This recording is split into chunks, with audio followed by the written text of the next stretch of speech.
कल्याण. श्रीरामाबद्दल आक्षेपार्ह विधान प्रकरण. तरुणीचा जामीन फेटाळला. मुक्काम जेलमध्येच. बदलापूर शहरात श्रीरामाबद्दल आक्षेपार्ह विधान केल्याच्या प्रकरणातील तरुणी मृणाल जाधव हिला दिलासा मिळाला नसून तिचा जामीन अर्ज कल्याण जिल्हा सत्र न्यायालयाने फेटाळला आहे. त्यामुळे तिचा मुक्काम सध्या जेलमध्येच राहणार आहे. या प्रकरणात पोलिसांनी तपास पूर्णपणे केलेला नसल्याचे नमूद करत आरोपी जामिनावर सुटल्यास तपासात हस्तक्षेप होऊ शकतो या कारणावरून न्यायालयाने जामीन नाकारला. यापूर्वी या प्रकरणी कल्याण न्यायालयात जोरदार युक्तिवाद झाला. दरम्यान सुनावणीदरम्यान न्यायालय परिसरात हिंदुत्ववादी संघटनांचे कार्यकर्ते मोठ्या संख्येने उपस्थित होते. श्रीराम, मी राणी जवळेकर, आंतरराष्ट्रीय बजरंग दल ठाणे जिल्हा अध्यक्ष आहे.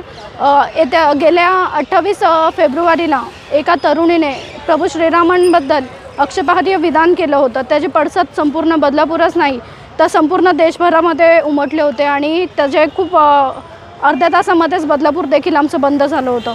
प्रभू श्रीराम हे संपूर्ण देशाचे आराध्य दैवत आहेत आणि त्यांच्या विषयी आक्षेपार्ह विधान केलं होतं म्हणून त्या मृणाल जाधवचा बेल अंबरनाथ कोर्टाने देखील रिजेक्ट केला होता आणि त्यानंतर आपल्या कल्याण कोर्टामध्ये तो अपीलमध्ये ते लोक आले होते. त्यांनी बेल अपील केला होता आणि आज त्याच्यावर सुनवाई होती आणि आज देखील मेहरबान कोर्टाने त्यांचा बेल रिजेक्ट केलेला आहे. ह्या ठिकाणी असंख्य आमचे हिंदू बांधव या ठिकाणी जमले होते. सगळ्यांचं लक्ष त्या बेलवरती लागलं होतं की काय होईल. त्या 26 तारखेला प्रभू श्रीरामांची जयंती आहे आणि जर तिचा बेल झाला असता तर त्याचे पडसाद संपूर्ण देशभरात पुन्हा उमटले असते आणि आज ह्या ठिकाणी कल्याण कोर्टाने तिचा बेल रिजेक्ट केलेला आहे. संपूर्ण वकील संघटनेने या ठिकाणी खूप चांगली मांडणी केलेली आहे आणि ह्या ठिकाणी सर्व वकील संघटना ही हिंदुत्वाच्या बाजूने उभी राहिली आणि हा खऱ्या अर्थाने आमच्या हिंदू धर्माचा विजय आहे.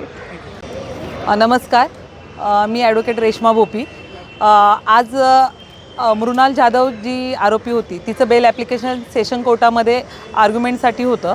तर हे प्रकरण असं होतं की 28 फेब्रुवारीला मृणाल जाधव ह्या युवतीने आपले प्रभू जे आहेत आराध्य दैवत श्रीराम यांच्याबद्दल जे आक्षेपार्ह वक्तव्य केलं होतं त्या संदर्भात तिच्यावर बदलापूर पोलीस स्टेशन येथे गुन्हा दाखल झाला होता आणि त्यानंतर तिला अरेस्ट झाल्यानंतर तिची प्रथम बेल JMFC कोर्ट चिखलोली येथे दाखल केली होती.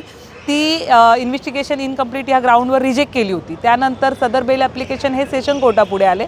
सेशन कोर्टाने आज तिच्या बेल ॲप्लिकेशनवर तिचे वकील आणि आम्ही सर्व फिर्यादीच्या वतीने बऱ्याचशा वकिलांनी युक्तिवाद केला आणि त्या युक्तिवाद ऐकल्यानंतर मेहरबान न्यायालयाने त्यावर आदेश पारित केलेले आहेत आणि सदरच्या प्रकरणामध्ये मेहरबान न्यायालयाने आदेश पारित करताना असे मुद्दे घेण्यात आलेले आहेत की सदरच्या प्रकरणामध्ये इन्व्हेस्टिगेशन कंप्लीट झालेलं नाही आहे आणि जर ह्या आरोपीला ह्या अपुऱ्या तपासामध्ये जर बेल दिला तर ती पुराव्यामध्ये ढवलाढवल करेल आणि पुरावा नष्ट करेल म्हणून सदरचा जामीन अर्ज आज रिजेक्ट करण्यात आलेला आहे.